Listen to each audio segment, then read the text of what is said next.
Now, I showed you the foam rolls, do those.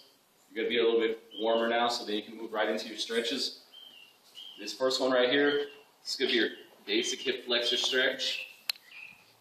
Dig that back leg in, push down into it. You'll feel it.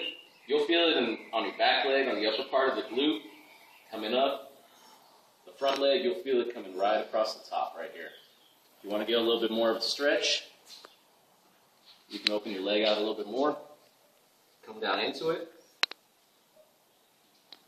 You want to get to the point to where you can get flexible enough to put your fist on the ground. Now, it's going to take a long time. Don't try and force it. In this position right here, you can actually have an easier chance of hurting yourself. Hold that stretch for about 30 seconds. Go ahead and come right back up. Get set. Set it again. This one. You're going to twist right into it. Pull yourself back around like this. Take the back arm that was right here. Put it outside your knee. If you want to try and get a little bit more of a stretch, you can try and reach back a little bit. And same thing. You'll hold that for 30 seconds. You'll feel that coming all this area right here. Then go ahead and release that. Come back up. Let yourself kind of cool off a little bit. Last one, you're going to go down into the same stretch again.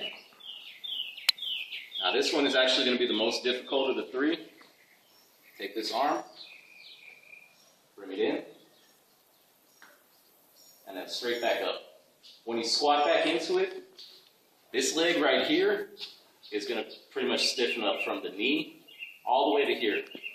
Hold that stretch for 30 seconds, and then you'll come back up. Repeat, do both legs. For the next part, you can move on down to the floor. Just lay back, simple. Pull one leg over. This hand, what you're going to do, almost like you're going to do a sit-up, try to touch opposite shoulder to your knee. But you're going to pull. When you do that, same thing. All this area right here is going to stretch out, stiffen up. Just like all your other stretches. Hold that for 30 seconds, and then you will be good to go. And then I have one more stretch for you, but I need a football.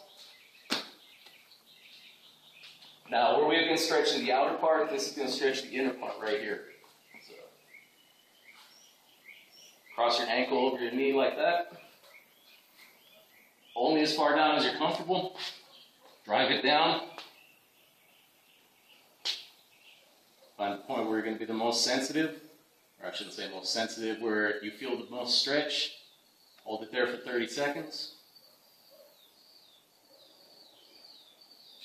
Go ahead and release. Come back up. Catch your breath. Yeah, it's a bad thing when you record a video right after you work out. Everything hurts. Next one, be a basic butterfly stretch. If you come into it right here, you'll feel it all across your hips. You feel it across the inside of your groin right here. Same thing. Y'all probably do these in cheerleading all the time. Now, you notice right here, I'm pulling on my toes. Don't do that. That's just me trying to get in position. Hold at the ankles, pull in. If you want to try and stretch it out a little bit more, you notice I'm forcing down with my elbows. You can also lean forward if you're able to. Hold that stretch for 30 seconds. Come up, relax. And the last one, if you're flexible enough, just lay out, cross position. This leg over.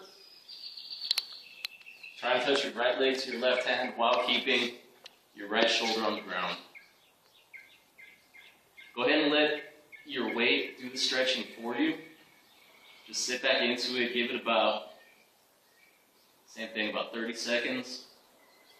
And then slowly, don't swing your weight, or don't swing your leg back around. Just bring it back across slow. Repeat with the other side, and then you'll be good to go with that. Those should be enough right there just to hit all that area. Because that's still, I'd say we kind of work from the back all the way in.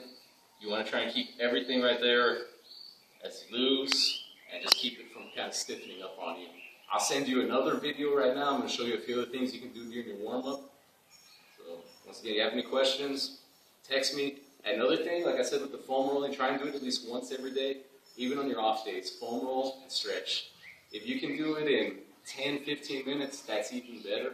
The more you can do it throughout the day, that's going to help the recovery process. The foam roller will actually help increase blood flow to the muscle, so that's how it's going to help with recovery. Stretching, of course, is going to keep you from knotting up, help stick with flexibility.